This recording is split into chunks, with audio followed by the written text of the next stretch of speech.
Assalamualaikum warahmatullahi wabarakatuh. Di video kali ini saya akan membahas tentang pemain yang dibutuhkan Persib untuk musim depan. Dan ini hanya prediksi ya.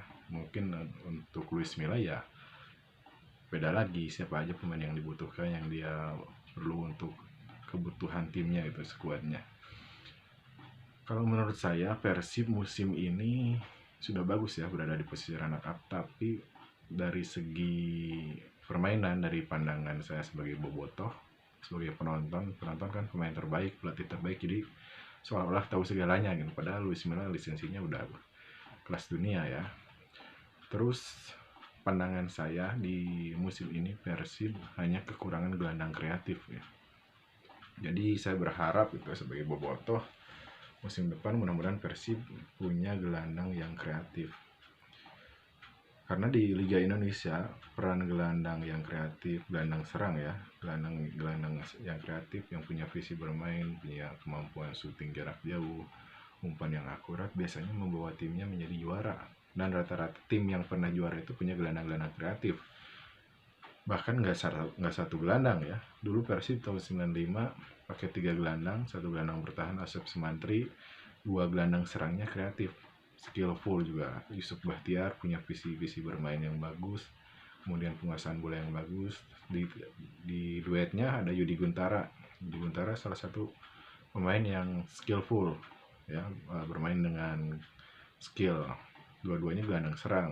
Jadi ada dua sosok gelandang serang yang berbeda, bervariasi, sehingga ketika Yudi Guntara mentok mungkin ada Yusuf Bahtiar. Saya nggak terlalu banyak tahu karena belum mengalami permainan, belum lihat langsung permainan mereka pada saat itu karena masih kecil lah.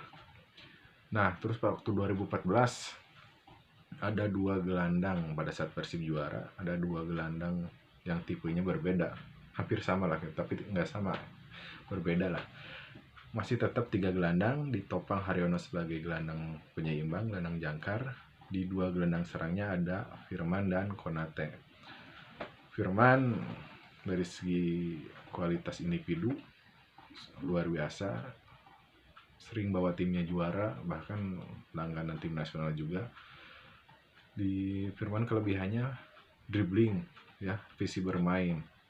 Gol Ridwan di final, salah satu kreatornya adalah Firman Utina ya, memberikan bola di antara 2 pemain Persipura, kemudian Ridwan muncul jadi gol.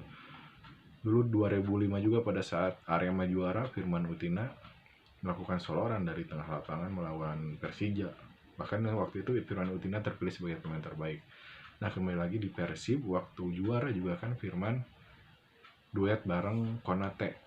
2 gelandang itu benar-benar luar biasa. Kalau di final Firman Utina memberikan umpan di antara untuk Ridwan, visi bermain ya, itu hubungannya dengan visi bermain, akurasi passing, feeling ball juga bermain di situ ya, ada peran feeling ball, timing, momen gitu kan. Nah, kalau di semifinal Konate yang melakukan hal itu.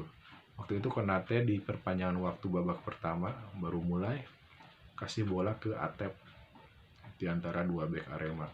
Kemudian Atep flashing jadi gol. Dan yang terakhir gol ketiga Konate yang bikin gol menjadi killing goal ya, gol pembunuh di injury time babak kedua. Nah, 2 gelandang itu memiliki peran yang sangat penting. Haryono mah udah nggak usah nyerang lah istilahnya kan, jaga kedalaman ya, pada saat ada counter attack ya masih ada Haryono sebelum melewati 4 back Persib. Itu waktu Persib juara, tengahnya benar-benar komplit, belum lagi ditopang pemain-pemain sayap yang luar biasa gitu kan.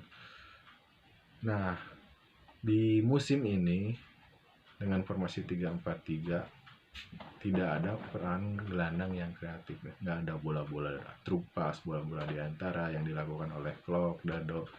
Kalau Dado kan perannya hanya menyeimbangkan, memainkan momen, memainkan ritme, maksudnya memainkan ritme permainan, kapan harus serang, kapan harus bertahan, kapan harus bola dikembalikan lagi dulu ke belakang untuk menarik lawan agar tidak terlalu sempit ya di area pertahanannya. Kemudian Klok perannya juga hampir sama dengan Dado, walaupun lebih ke attacking ya. Terus sering bola-bola long ball gitu kan kalau Klok. tapi bola-bola yang seperti Firman Utina, Konate gitu kan, belum terlihat dari dua gelandang ini, karena terlihat lebih mengamankan area tengah sebagai lini penyeimbang saja kalau dari pandangan saya. Itu yang perlu Persib di musim depan ya. Karena apa ya? Mungkin udah karakter di Liga Indonesia gitu seperti itu, pada saat tim yang juara kadang ada peran gelandang-gelandang serang yang kreatif. 2006 Persib juara pada saat final melawan PSIS, ada Ronald Fagundes ya, pemain yang cerdas, kemudian pintar gitu, skillful, misi bermainnya juga bagus, ditopang dengan duetnya Danilo Fernando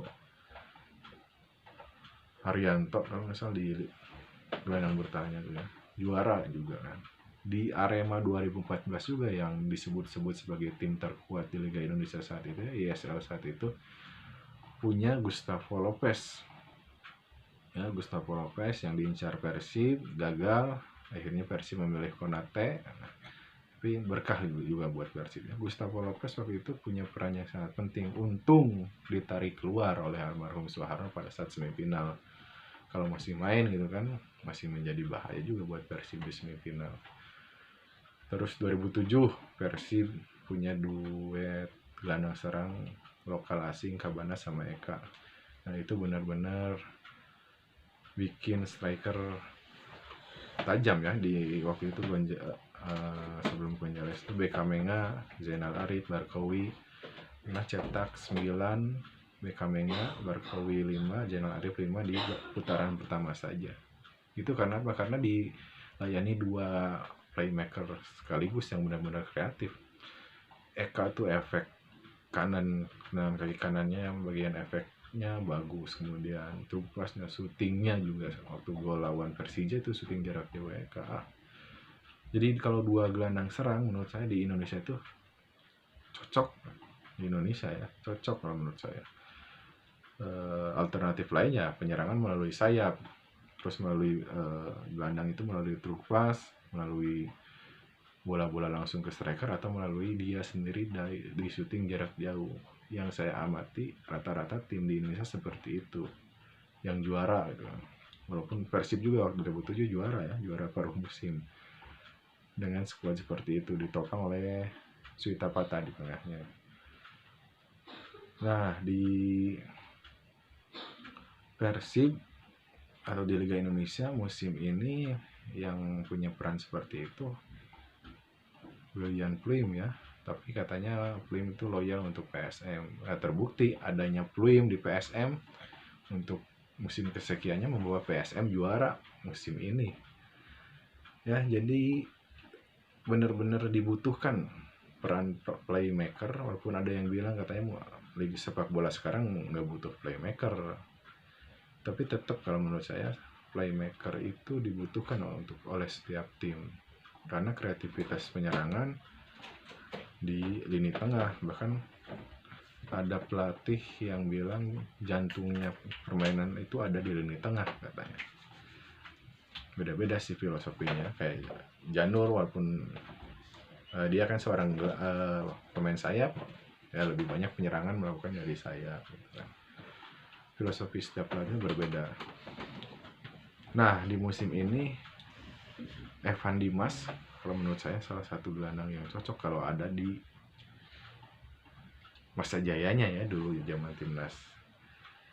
Jujur kurang mengikuti sih perkembangan klub-klub lain, sehingga kurang begitu tahu gelandang yang mumpuni untuk di area sektor penyerangan atau attacking midfielder atau playmaker gitu. Kira-kira Bobotoh punya masukan nggak, punya saran nggak gelandang yang bagus tuh seperti apa, di siapa, di sosok siapa gitu untuk era Liga Indonesia sekarang. Ya itu aja pandangan saya untuk Persib musim depan. Semoga, harapan saya Persib punya gelandang kreatif lagi, bukan hanya cuma punya gelandang yang pandai memainkan ritme, pandai menjaga kedalaman, tapi punya inisiatif untuk melakukan penyerangan, punya variasi serangan yang bagus, punya kecerdasan yang luar biasa pada saat melakukan penyerangan. Oke, sekian. Terima kasih. Wassalamualaikum warahmatullahi wabarakatuh.